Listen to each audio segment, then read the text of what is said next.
Well, welcome back to the plagiarism controversy and the Walt Brown controversy as we go through the documents. I hope you're learning as much as you can, as much as I am. It's been quite a journey. And right now we're going to go see what Walt Brown himself had to write about this.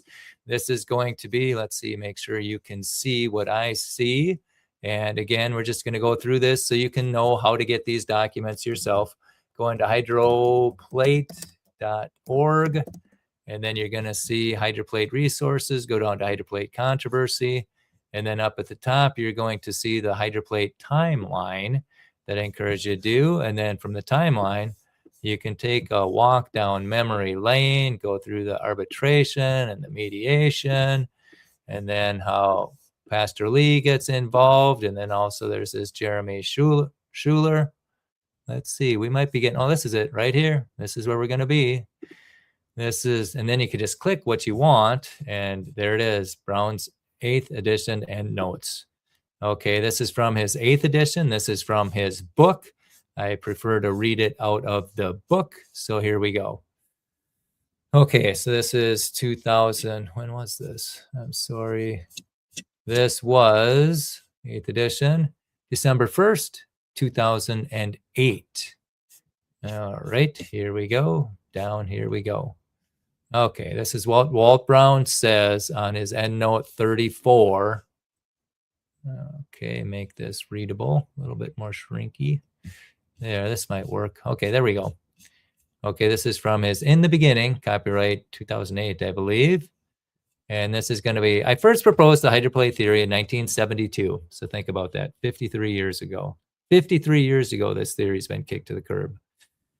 Okay. In the fall of 1988, I described in lectures and radio broadcasts on more than 100 different stations the location of the former, now extinct Grand Lake and how I believe its breaching formed the Grand Canyon.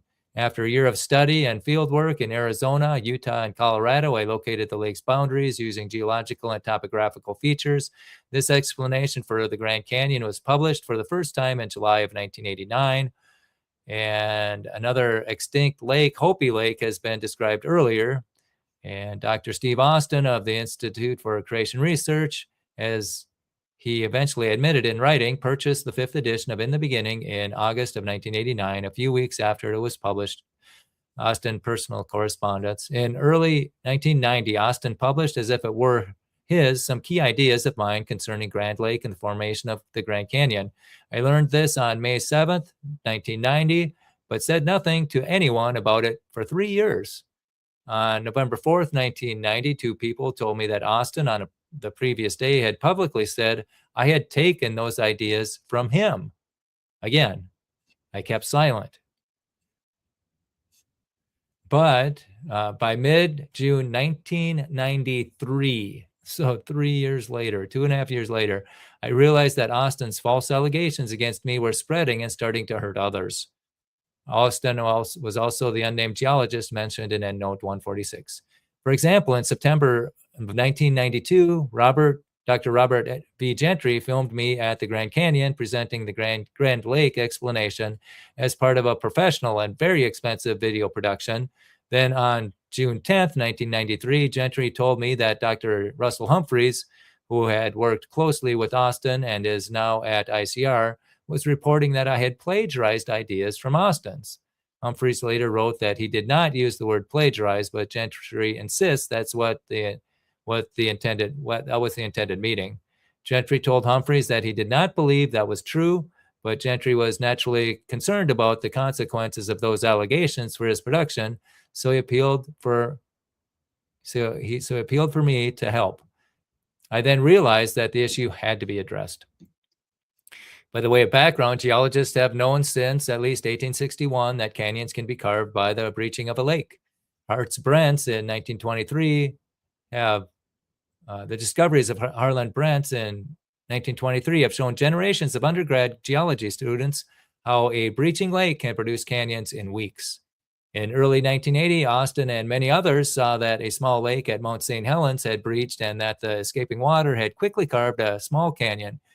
In 1985, John H. Whitmore, a student of Austin's, wondered if in a term paper of Hopi Lake, the extinct but previously discovered lake directly east of the Grand Canyon, could have breached the Kaibab Plateau and carved the Grand Canyon. That would have been highly unlikely because, one, the Kaibab Plateau is about 2,000 feet higher than the lake could have been.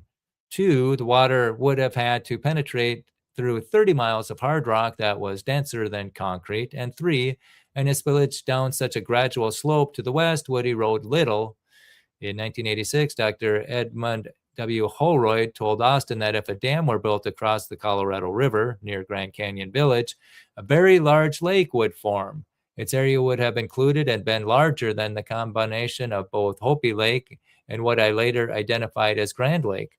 Holroyd drew this big lake on a map and noted that some thought that if a very long east-west fault that had developed between what is now the north and south rims of the Grand Canyon, the lake's escaping water might have carved the Grand Canyon. However, such an east-west fault has never been found, and faults in the Grand Canyon region typically run perpendicular to the canyon, not parallel. Furthermore, a canyon that eroded along a fault would not bend or meander as the Grand Canyon does. The work of Newberry and Brents and the ideas of Whitmore and Holroyd led Austin to wonder in a very tentative way, as his writings show, that if the breaching of Hopi Lake directly east of the Grand Canyon had carved the Grand Canyon, any proposed suggestion that the Grand Canyon was carved when Hopi Lake breached would contain serious flaws, such as those mentioned above, which Austin knew. He did not realize that a much larger and separate lake was once north of Hopi Lake.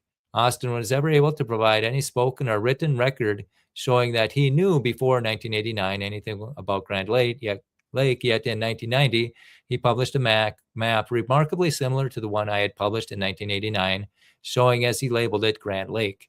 In 1988, I had discovered not only the boundaries of that extinct lake, but also its breach point. I had named the lake Grand Lake. When Grand Lake breached, the escaping torrent of water quickly brought about the breaching of the western end of Hopi Lake as well.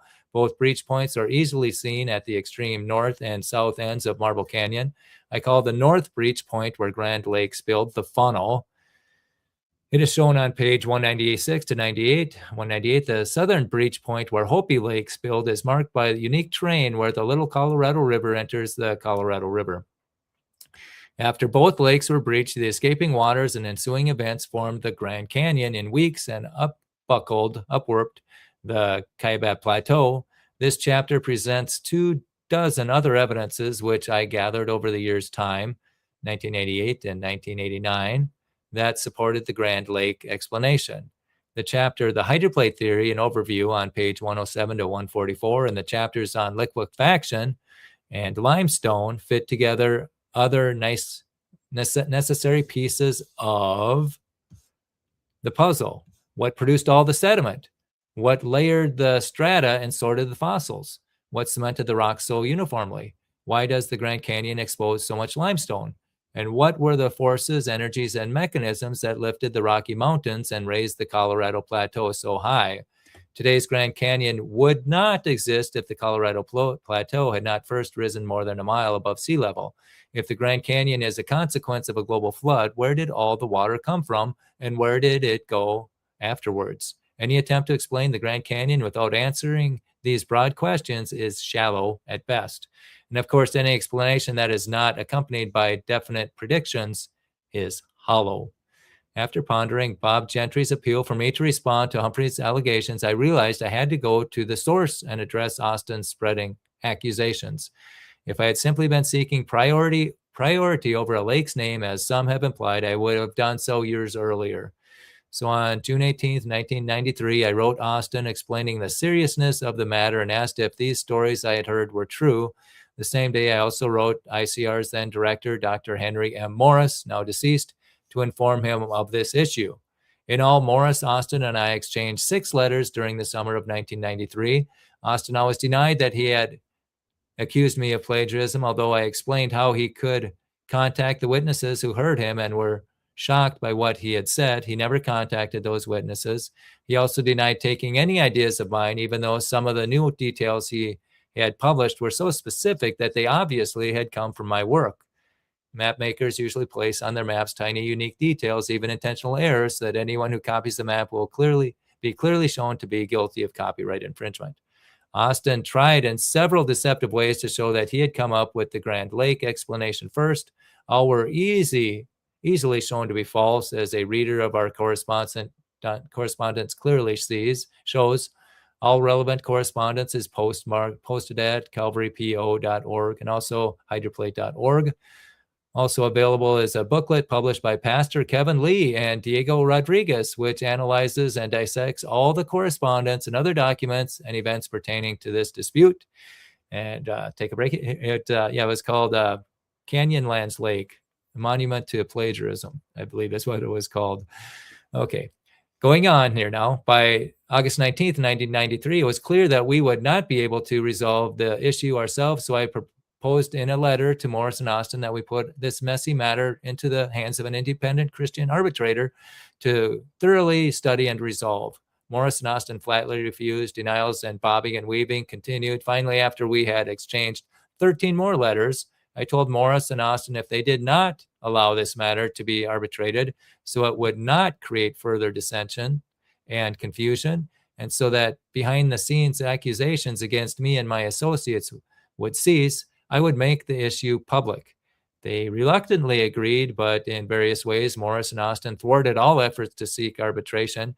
For example, after consulting with their lawyer, and only 4 days before the arbitration was to take place, they backed out of their written agreement to arbitrate and announced that they would participate only in non-binding arbitration. I bet that word is non-binding mediation. That's what it's going to be. Non-binding mediation. Arbitration is binding. After months of effort and having finally reached agreement on the time, place, and arbitrator, I felt betrayed. With plain reservations made and all the preparations in place, I decided to proceed anyway, hoping mediation would produce an agreement. The mediation took place on June 21st, 1994. However, by September 28th, 1994, Austin had clearly broken even the agreement we signed at the mediation. As a reading of our correspondence will show, I also wrote everyone involved that Austin had broken the agreement. As of this writing, 2008, misinformation is still coming out of ICR.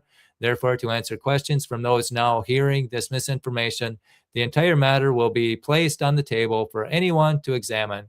People can reach their own conclusions. Notice I have followed the procedure laid out in Matthew 18. First, privately seek to the party you believe acted wrongly. Second, if he denies the allegations, present 1 or 2 witnesses to verify those allegations. Third, if that does not produce change, tell the church. I'm now telling the church, the body of believers, anyone wishing to receive a free CD-ROM. Okay, well, you can get all of these at hydroplate.org. That's where we're getting them right now. Some may wonder why Austin and I have never worked together. My first attempt toward that end was in the summer of 1976. I flew to ICR in San Diego in part to meet a Stuart E. Nevins. At the time, I did not know that Austin had been writing under that fictitious name to conceal his identity as a creationist. At lunch with Henry Morris, I said I'd like to meet Stuart Nevins. Morris, hiding the true situation, simply said that Nevis was out of town. Yeah, what was that name? Stuart E. Nevins. That'd be a good question to ask sometime. Okay. In 1980, I flew to ICR for a series of meetings with its leadership. In an informal gathering, a person asked me to explain the hydroplate theory to those standing around. I declined, saying I could not explain it in the brief time available. The group urged me to do so anyway. I again declined. Austin then walked in and also urged me to explain it, saying that he knew all the ideas about the flood and would quickly recognize what I had in mind. I began, but had completed only a few sentences when Austin interrupted to tell the group a related story. A minute or two later, he stopped talking and excused himself to catch his ride home.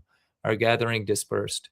In March 1981, an acquaintance of Austin's had just attended a full-day seminar I conducted in Chicago. Afterward, he called Austin and urged him to learn about the hydroplate theory. Austin's response was simply, "I wish those non-geologists would stay out of our business." Later, on 2 occasions, I related this to Austin, but heard no denial or retraction, only silence. Since 1984, false comments, derogatory letters, and negative innuendos about me have periodically come from ICR. Most recently, ICR has written that the hydroplate theory is laughable. The specifics of these comments shown that the writers have not read the hydroplate theory. On several occasions, I offered to debate the scientific merits of our respective understandings of the flood, but ICR always declines. One simple, quick format that is explained in what is the recorded and transcribed telephone debate offer on page 431. Another format would have a panel of independent experts from a variety of relevant fields examine the hydroplate theory and the two flood theories that ICR has advanced. The canopy theory since 1972, and the catastrophic plate tectonics theory since 1994. Each expert's 1 to 2 page conclusion could then be published in one of several journals. Again, ICR declines. My debate offer still stands. So that's Walt Brown's perspective back in 1988 or 2008, I believe that was. Let's go way to the top. End notes 2000. Yeah, end notes 2000. Date Monday, December 1st, 2008. Okay. Moving on here. Let's see what's going to be the next thing we talk about. If this is in order, Henry Morris's correspondence. Let's see what that. August 7th, 2009. Well, that'll be interesting. Henry Morris wants to step up. Well, good. I'm glad they're discussing it. Let's move out of this. Okay. Well, there you have it. So there's the Walt Brown's interpretation of the plagiarism controversy that he penned in, I think it was 2008. That's an excerpt from his book. And so the saga continues, and it's just a tragedy that they haven't been able to work together and have, I mean, could you imagine Walt's gift of research and the ICRs and AIGs experts in marketing and getting the word out there? What could have accomplished these last few decades with a theory that makes accurate predictions and AIG and ICR's blowhorns or bullhorns? Couldn't just imagine that, but they weren't able to work together. And that's why we're making these videos right now, to hopefully smooth this over, because there is a theory that makes accurate predictions and it's being ignored right now. It should be front and center in the creation movements. And so we're asking for maturity. There's 3 stages of maturity. 1 is dependence, 2 is independence, and 3 is interdependence. And we'd like these people to work together so that this theory that explains 25 major features on Earth and in the solar system, plus makes astoundingly accurate predictions and is being validated by NASA discoveries, will be discussed and not ignored. That's why we're putting all this time and effort in there. We're putting this all out on the table so you can get all the information. I mean, could somebody please explain to me why a theory that's making accurate predictions is not being discussed? Okay. All right, so let's see the comments. Okay, and feel free to comment with things there. And so basically this has to be a grassroots movement right now, because clearly the people on top don't want things to change, or there could be people on top who want things to change, but there's resistance in their organizations. So we need the grassroots to start clamoring for this, start asking questions. What predictions does your theory make? Whenever if you're a creation speaker and they have Q&A, hey, what predictions does catastrophic plate tectonics make? What biblical support separates it from other models? And why aren't we looking? What do you think of the hydroplate? Can people support the hydroplate and not be blackballed in your organization? Those are some good questions to ask. And with that, we're going to shut her down, and we'll start up in about 5 minutes, taking a look at what Henry Morris has to say. So this is quite the journey.